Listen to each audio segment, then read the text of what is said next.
What's going on? Welcome to the Fass Selections YouTube channel, which is going to be me talking about wine topics. This is opinion based. This is not news. That's very important to say, I guess, in this kind of time and climate. But I'm just going to be talking stuff about different topics that I find are interesting, that I talk about with my wine friends offline. I do these videos on IG that are just tasting notes that last 1 minute, and you're really not coming across from me. But I do this other thing called office hours, where people can call me 4 to 7, and we can talk about whatever they want. And that's done really well, and I really enjoy talking to people. But YouTube seems to be a really good platform, and I think it's a good platform for me pontificating endlessly about stuff that people could be interested in or could not be interested in. And this is opinion. So there might be some things that are off. Tell me in the comments. Tell me I'm an idiot. I look forward to my haters, but also my lovers. But today's topic, I saw a friend of mine tweet this out or responding to a tweet, and it was basically, why are German wines always next but never are? And I'm 44. I've been doing wines since like 1994, 95, something like that. And even back then, German wine was always right around the corner. It was always going to be next, and it was always going to be, the wine that was going to take over California Chardonnay, or eclipse White Burgundy, or when Viognier had its ridiculous moment after California Chardonnay got really popular, and Viognier, they were like, Viognier is going to be the next amazing thing. And I was just like, I don't know, man. The flavors are too vulgar, I guess. Especially California Viognier can be very vulgar. Kitsch in a way. Those Elvis velvet things. That's what I think of when I think of California Viognier.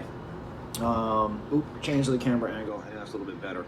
But anyway, so why is German Riesling always next but never now? And I have an idea, and I think it's a little bit controversial, but I believe German Riesling, no matter if it's sweet or dry or off dry, we'll get into that, is a niche product. And I actually believe it is overperforming if you put it into the idea that it is a niche product. All right, so what do I mean by niche product? I've been selling German Riesling and promoting it forever. All right, dry, I started off with the sweet stuff, which I loved, then I moved on to the dry, and now I'm kind of moving back to sweet and off dry. I love it all, it's great. There's, for me, but I'm a German Riesling lover. But when I say it's a niche product, it's the top of all the wine niche products, but it's in the same category as, dessert wines, or port, or Madeira, or, I don't know, Recioto, or Orbeluce Passito. It's a niche product. The people that love it, and with the sweet stuff especially, you can't drink it every day.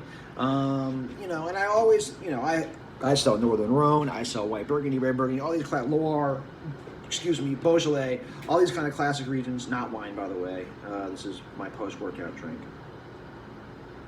Anyway, and I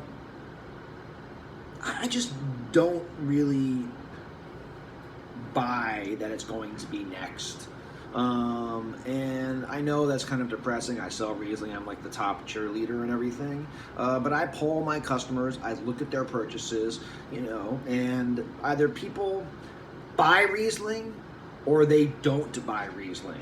There's no people who are just trying it out or this, or they're just going to get 6 bottles of Riesling along with all the Chardonnay and the Loire White. No. The people love it, they love it. They don't, they don't. So I just ask people, because I'm always trying to increase my sales and increase my Riesling sales especially. And I always ask, like, why don't you try some Riesling? And everyone's always like, anything except Riesling, anything except Riesling. And people are always just like, well, I don't like it.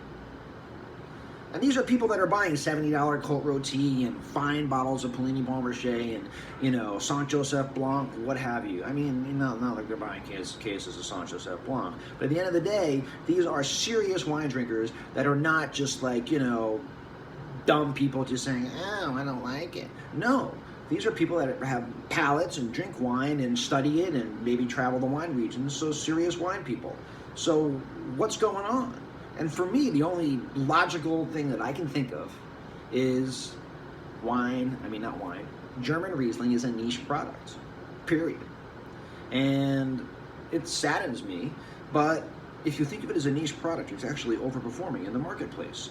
I mean, I sell 2 to 3 German Riesling offers a month, maybe 6 wines a month, and the people that buy it love it. I mean, they're consistent. They're like crackheads.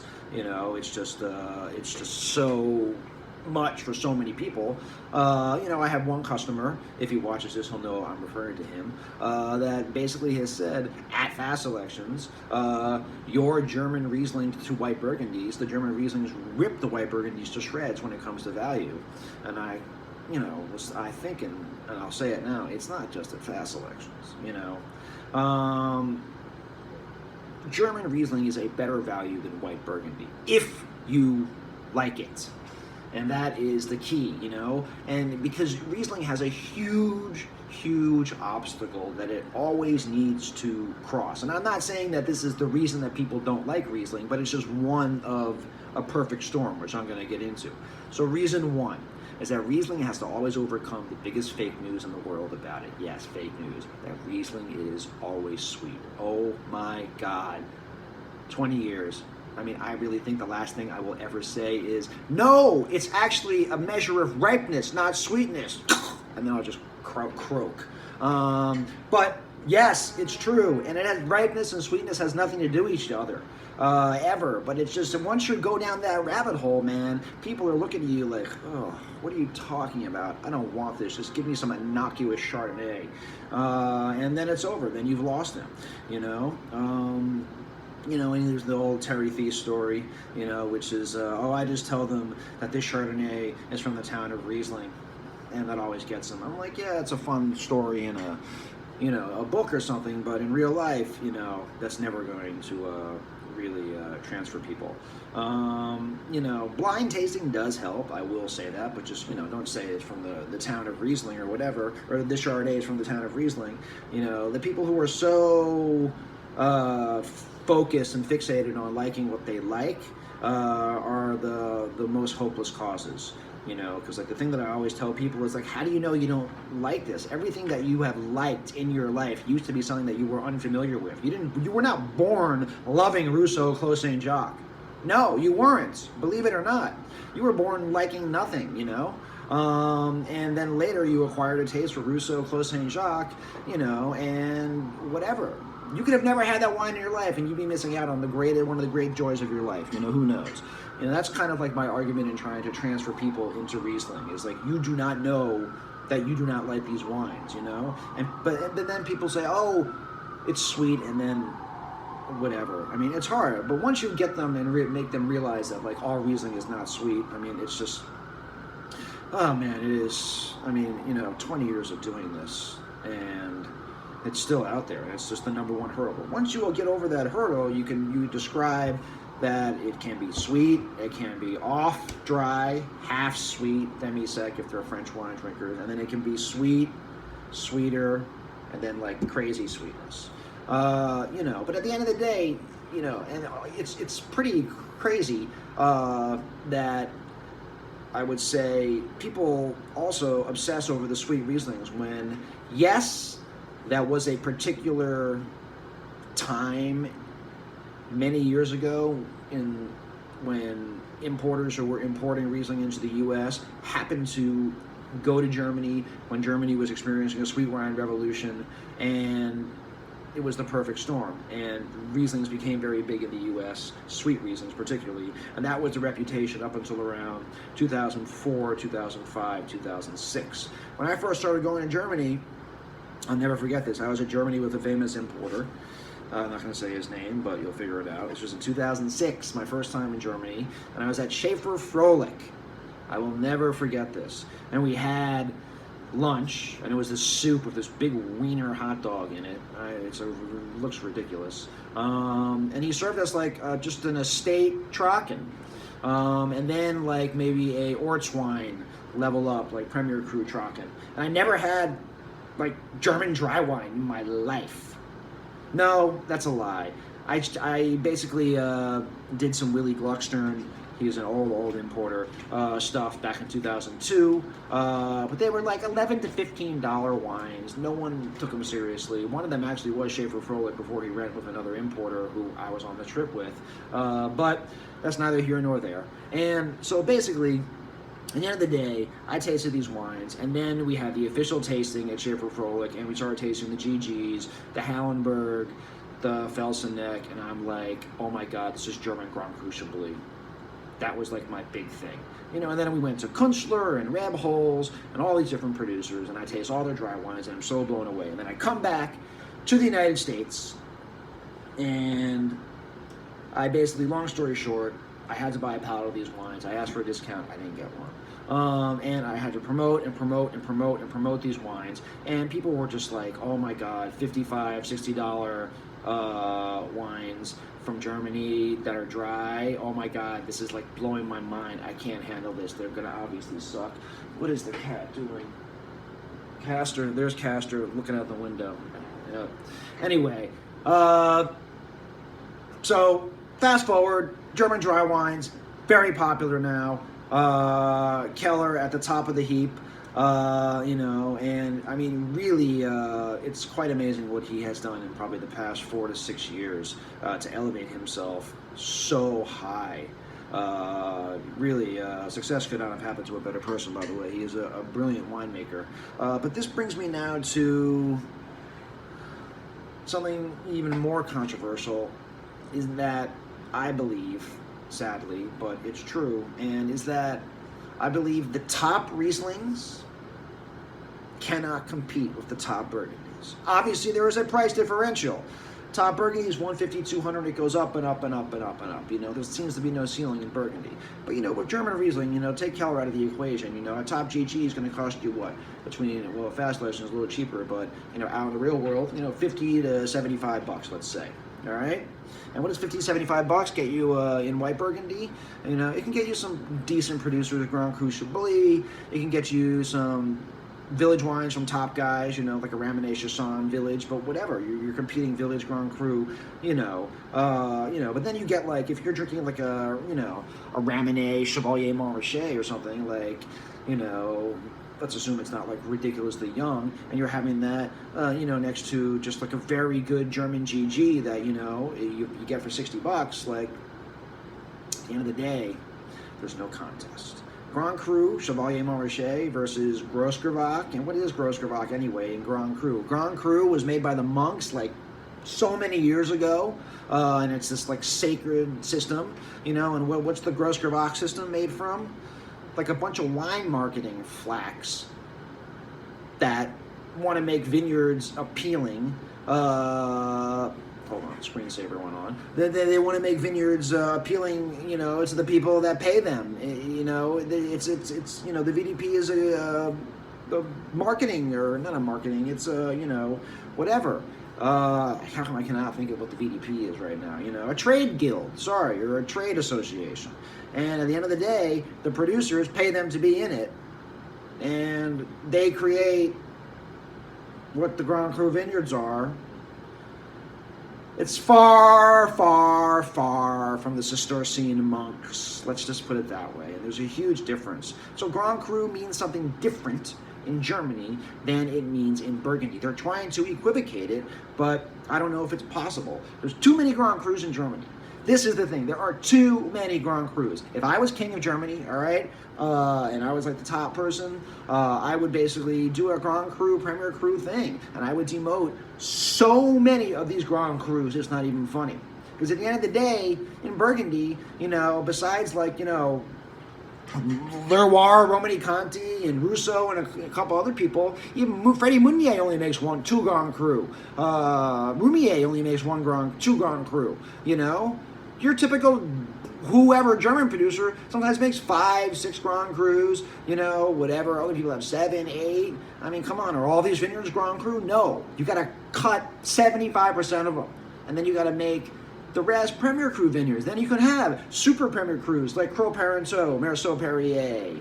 I might be talking too fast, whatever, but that's part of it. I'm, you know, getting kind of like into it and excited about like what I'm talking about, but let me know in the comments if I'm talking too fast. Anyway, so, and you can have scales of Grand Crus. The market always works itself out eventually, you know. Yes, Bon Romanée Crône Parenteau is a Grand Cru that is much better than something like Bon Romanée Le Chaume, and the market has dictated that, yes, that is true. All right, so if you demote, because I'm sure the producers are scared if you demote Grand Cru, the price will go down. You know, yes and no. But there are too many wines that are Grand Cru that really aren't Grand Cru worthy. You know, and that's a problem too. And because even today, most Burgundy. I just read a comment from a very knowledgeable wine drinker recently. You know, that's like, I just think that when I'm drinking, a Grand Cru Burgundy, I'm supposed to have this like insane experience. That is not equivocated in German Grand Cru wine. You know, it's not like every time I drink. Let me just think of one that I don't sell, so I don't insult anyone. A Berg Rotland. I don't sell any Rheingau wine, so When people say Berg Rotland, it's not the same as Schafsburger. It just ain't. And Berg Rotland, very good. You know, the equivalent of whatever, Pliny Champ-Canet or something, But it ain't Montrachet. And I think that will go a long way in helping people embrace German wine more and make it become next. And yeah, the Germans have reclassified everything like 20 times, and I'm sure that scares people off. But at the end of the day, well, there is taste. I have a very good friend in New York who I speak to this about all the time. Riesling has a very specific flavor profile. This is why I said in the beginning that it's a niche product. Let me drink it's just like cherry. Anyway, it has a very specific flavor profile. It changes over the region, but not that much. But Riesling is very showy. Chardonnay, when I think of the most popular white grapes in the world, Chardonnay and Pinot Grigio, all things being even, they suck. What would you rather drink? A mediocre Riesling or a mediocre Pinot Grigio or a mediocre Chardonnay? I mean, everybody who's probably watching this video is going to say a mediocre Riesling. Because Riesling, all things being even, you just get a slice of dirt and you plant some Riesling, you plant some Pinot Gris, and you plant some Chardonnay. I'm always going to want to drink the Riesling because it's more interesting and exciting. Because it's a more interesting and exciting grape. I've always liked that. I remember my first Riesling that did it to me. 93 J.J. Prum. Veltliner Sonnenberg Cabernet. Oh my God, I still remember like everything about that wine. I couldn't believe it tasted like almost like non-wine. Well, that's another thing too.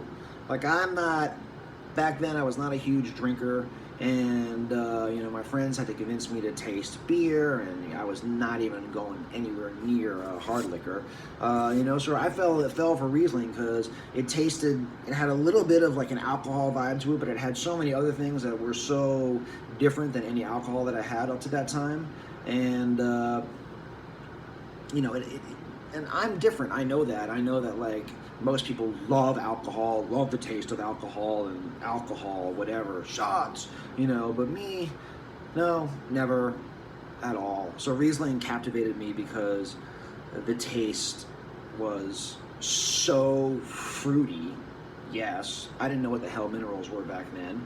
It was so fruity, but it was light and it was easy to drink. It was refreshing, but there was a cerebral element to it. As I started to research, I started reading about minerality and how steep the vineyards were, and all those interesting, fun things about Riesling. But at the end of the day, I'm a niche guy. Riesling's a niche product. I've tried to convince some of my top customers, you should be drinking more Riesling, and they're like, no. And even still, some of them, I still see them only will drink it. Here's the other part. That for some reason, it's probably started out as like a really good thing. This is the law of unintended consequences. Even some of my most sophisticated customers believe Riesling only goes with one type of cuisine. Bing, yes, Asian cuisine, Thai food, Chinese food, maybe Japanese food, but, and that's usually it, I don't know how the hell some people are drinking Thai Riesling, or Thai food with dry German Riesling. I see that all the time. I don't understand. Thai food can be spicy and strong, provocative flavors. And Riesling has strong, provocative flavors too, you know, dry Riesling, but there's also super minerality. You got to have that sweetness, I think, to have it in Thai or whatever. But, you know, when I was in New York, I'm still in New York, obviously, but when I was in New York, coming up in the wine business, we always used to do these offlines at Grand Sichuan Gourmet. 15 of us, we drink all these Rieslings. It was always sweet. No one would dare bring a dry one, you know. But if you do dry Riesling, there's only a few dishes that really work, blah, blah, blah. But then again, hey, there's a whole country of people drinking dry Riesling. What do they eat? Well, let's check it out. It's called Germany. And they drink dry Riesling like crazy. When I was over there on that trip in 2006, everyone drinking dry Riesling. No one drinks sweet Riesling. And you got pork, lots of pork in lots of formats, sausages and whatnot. You know, those are very popular. You know, Spätzle it goes well with. That's that like German weird pasta. I have different salads. You know, all types of stuff. It's so versatile with so many different things. You know, but for some reason in America, and I came up on it. It's like sweet and spicy Asian food. You can't. That's another reason I believe that it's not next. It has to be promoted and marketed to go with so many different food. I mean, even Loire, man, does better than